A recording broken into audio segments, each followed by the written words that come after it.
Welcome to mega 9 TV burning topic. నేను జనని. మహారాష్ట్రలో మహాయుతి కూటమిలో మళ్లీ బీటలు బయటకు కనిపిస్తున్నాయి. బీజేపీ షిండే వర్గం, శివసేన అజిత్ పవార్ వర్గం, ఎన్సీపీలో అంతర్గత కలహాలు మళ్లీ చర్చనీయాంశమయ్యాయి.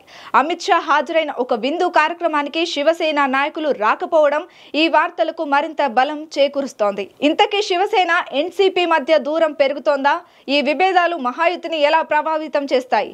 బీజేపీ దీనిని సరిచేస్తుందా, లేకపోతే మహారాష్ట్రలో పరిస్థితి ఏమిటి?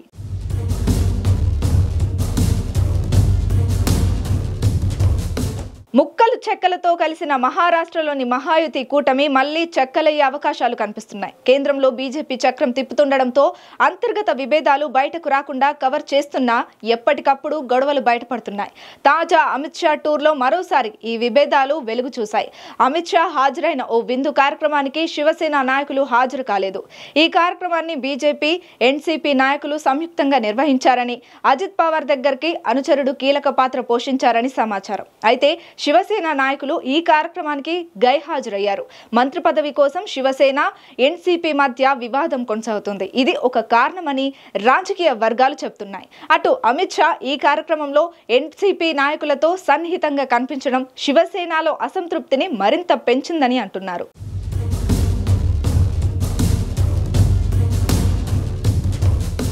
మహాయుతి కూటమిలో బీజేపీ ఏక్నాథ్ షిండే నేతృత్వంలోని శివసేన, అజిత్ పవార్ నేతృత్వంలోని ఎన్సీపీ ఉన్నాయి. 2024 అసెంబ్లీ ఎన్నికల్లో 230 సీట్లతో ఘన విజయం సాధించినప్పటికీ కూటమిలో అంతర్గత విభేదాలు అలానే ఉన్నాయి. ఇవి అప్పుడప్పుడు బయటపడుతున్నాయి. ఎన్సీపీ నాయకులతో కలిసి కూర్చోవడం తనకు అసహ్యమని శివసేన మంత్రి తానాజీ సావంత్ వ్యాఖ్యానించారు.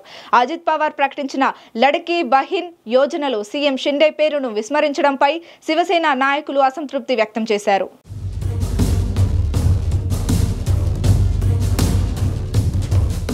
షిండే వర్గం, శివసేన, అజిత్ పవార్ వర్గం, ఎన్సీపీ మధ్య సంబంధాలు గత కొంతకాలంగా సక్రమంగా లేవు. 2024 గణేశోత్సవ కార్యక్రమంలో అజిత్ పవార్ హాజరు కాకపోవడంతో శివసేన కార్యకర్తలు పవార్ కటౌట్లను నల్లగుడ్డతో కప్పారు.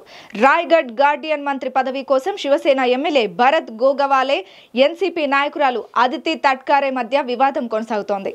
ఎన్సీపీ నాయకుడు సునీల్ తట్కారే శివసేనపై తప్పుడు ఆరోపణలు చేస్తున్నారని గోగవాలే ఆరోపించారు. ఈ విభేదాలు కూటమిలో సమన్వయ లోపాన్ని సూచిస్తున్నాయి. ఈ దూరం ఎక్కడి వరకు తీసుకువెళ్తుందోనని కూటమి వర్గాల్లో ఆందోళన కలిగిస్తోంది. 2024 ఎన్నికల్లో మహాయుతి కూటమి బీజేపీ 132 సీట్లు, శివసేన 57 సీట్లు, ఎన్సీపీ 41 సీట్లతో బలమైన సంఖ్యాబలం సాధించింది. అయితే శివసేన, ఎన్సీపీ మధ్య విభేదాలు మంత్రివర్గ విస్తరణ, శాఖల కేటాయింపులను ఇరుకున పడేస్తున్నాయి.